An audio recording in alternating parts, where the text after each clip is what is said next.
All right, everybody, welcome back. So I left off with all of our color blobs, and what I want to do now is talk more specifically about actual layers. So now that I've made all of these and talked a little bit about the color gamuts and just the critical differences between CMYK and RGB, I will be talking more about that at greater length soon. I don't want to blow your mind too soon in this semester, but it's important to be aware of those things.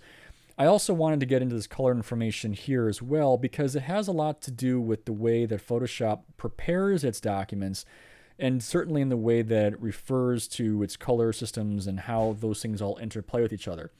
Layers, and in fact the tools themselves like brushes and erasers, are going to have an awful lot to do with these same things, and kind of here's what I mean by that.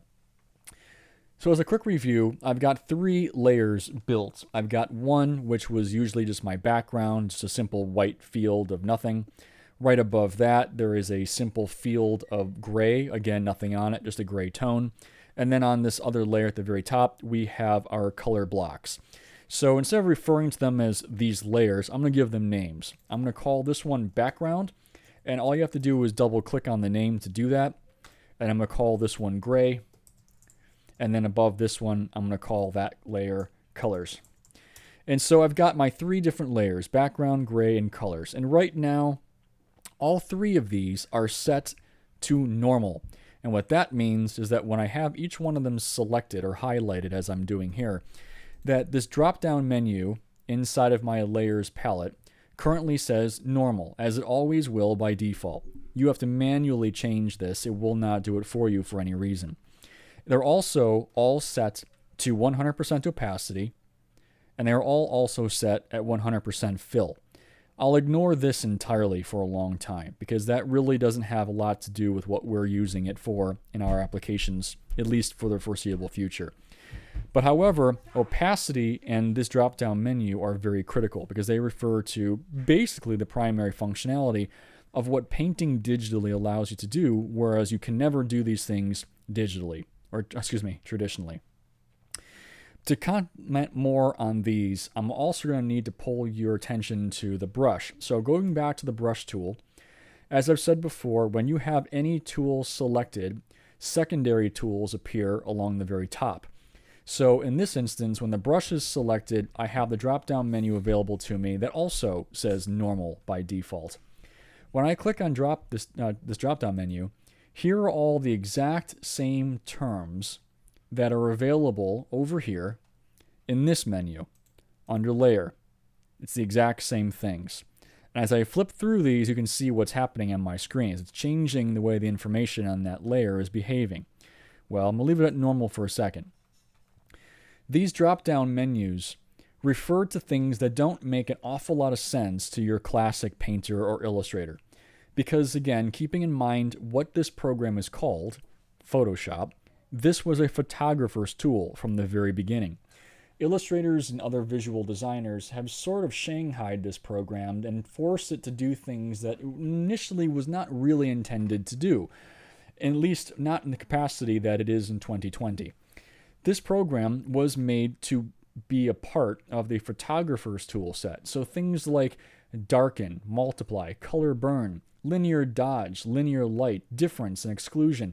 All of these terms are really there because that's what photographers use in their day-to-day. When you're talking about gels and filters and different ways of processing chemicals in order to extract or to mute or to retard the different kinds of effects that are popping up in their film, these are the kinds of terms that they would be using. We have borrowed them, and they have since become more or less mainstay jargon in all of the illustrative tools of Photoshop and Adobe, everything from Premiere all the way through Dreamweaver and here in Photoshop.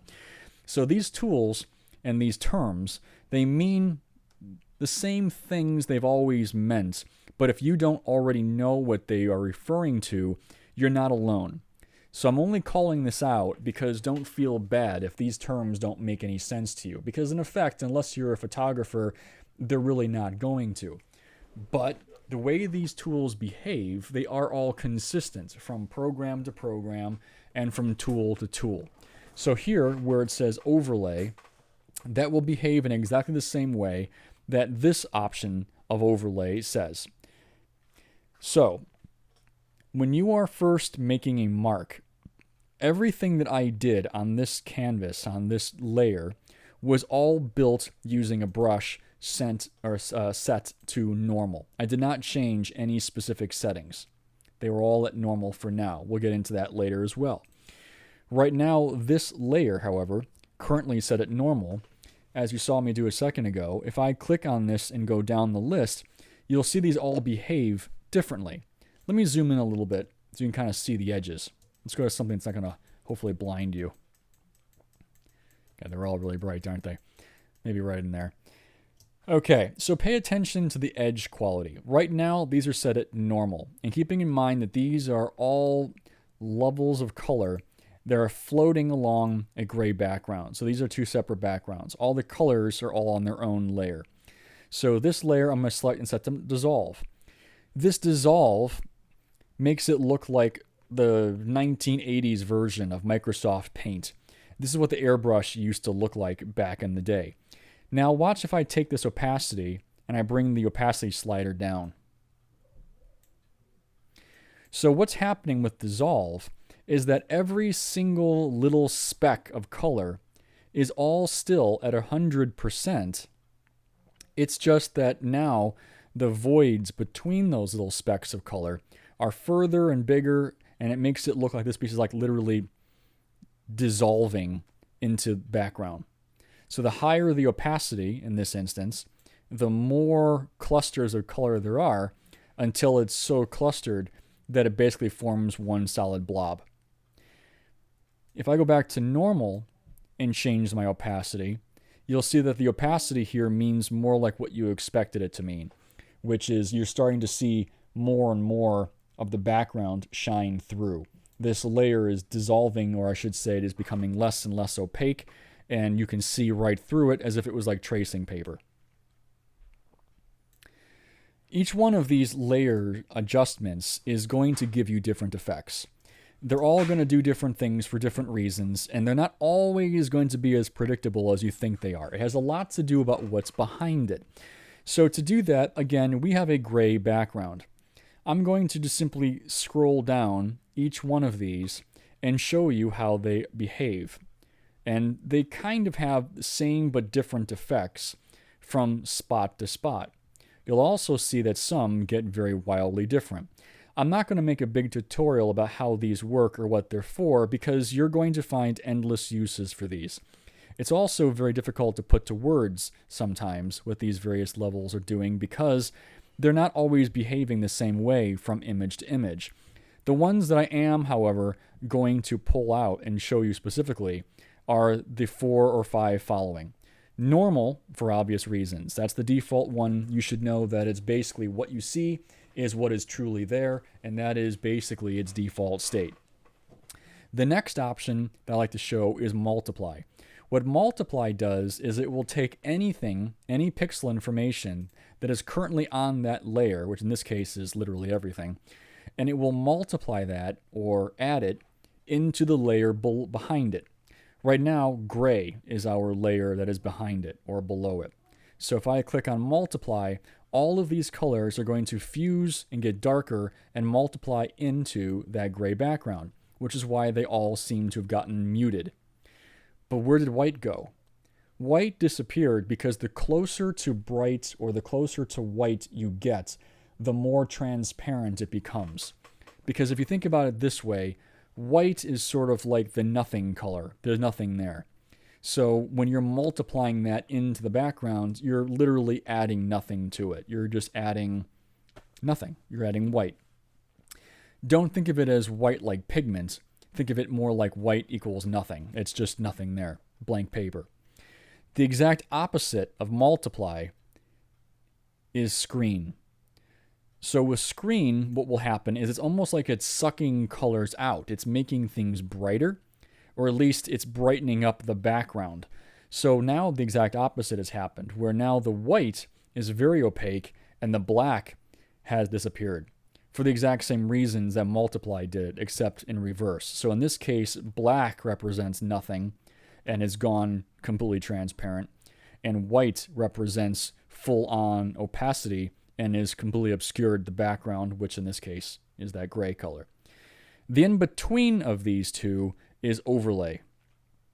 An overlay kind of gives you this weird hybrid where you have still the visibility of darks and lights, but they also act as like this saturation, if you will. It's not quite as dark and as vivid as the original state, but with overlays selected, those colors are still there, but they're brighter. They're almost more easterly or more pastel-y. The last one I'm going to show you is color. And what color will do down here at the bottom is it takes the gradient information, your contrast, your darks and your lights and your values, and it keeps those exactly as they always were. It doesn't change anything in the layer below it. All it's doing is it's just replacing that information with the exact same level of hue in whatever color you have selected. The reason that black and white have disappeared is because the background is already gray.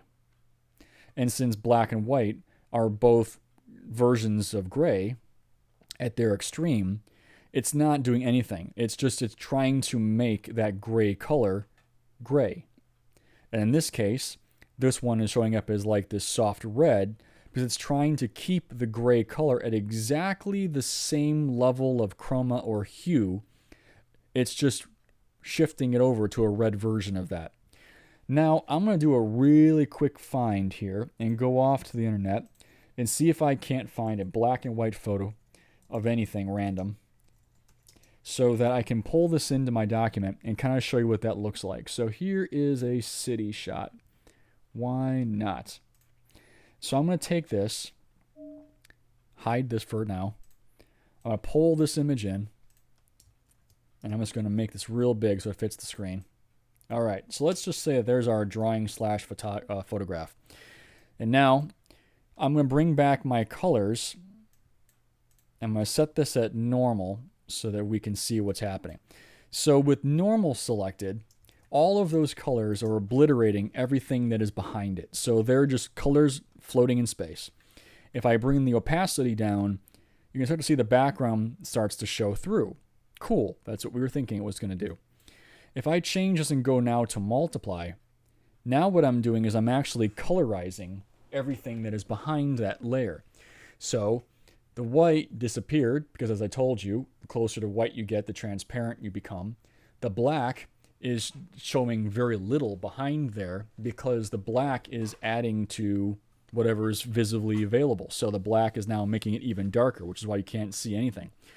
All these other colors are adding their color information to the black and white grayscale that's in the background. If I change this now to overlay, the opposite has happened. The black has become transparent, the white has gotten brighter, and all of these colors, you can see what it's done is it did not make the document darker the way that multiply did. It actually kind of made these things a little poppier and brighter, but that gray information is still present. It is still showing up as a value. Now if I go over here and change this instead to color, what this has done is you can see like any place where there is white, the color has virtually disappeared. And any place where there is any kind of color or value, any information at all, that color is just replacing it. It's not multiplying into it. It's not making it darker. It's not making it lighter. Those grays are staying at the exact same value they always were, except now instead of being, let's say, 70% gray, now they're 70% red. And that's kind of a really cool trick to colorize photographs. In the next tutorials after this, I'm going to start showing you how to paint pencil drawings and such. And that's always going to be tricky because when you're painting a pencil drawing, this particular technique gets really tempting. Also, so does multiply, because it allows you to kind of just paint over an existing grayscale background. But you can also see this does not look realistic. This looks very technicolored. There's no way that a building is going to be this uniform green, for example, all the way through. So this way of painting is sort of like what happens when you take like movies from the 1940s and 50s, like Gone with the Wind or Wizard of Oz, and try to add color to them. The colors, they're not quite right. They seem plasticky or weird, and this is why. So this will get you halfway there, but it's not going to solve your painting problem. So keep it in your back pocket. And I'm going to kind of turn these off for right now. And then what I'm going to do is back out and keep this document up on the screen. And I'm going to kind of come back to this with the next tutorial and start showing you how to start painting and drawing using pencil sketches and that sort of thing. In the next tutorial, in fact, I'm going to begin with a brand new fresh scan. So you can ignore this document as a whole and kind of jump into the next tutorial. It'll begin from scratch as if we're doing this for the first time. All right, and we'll see you there.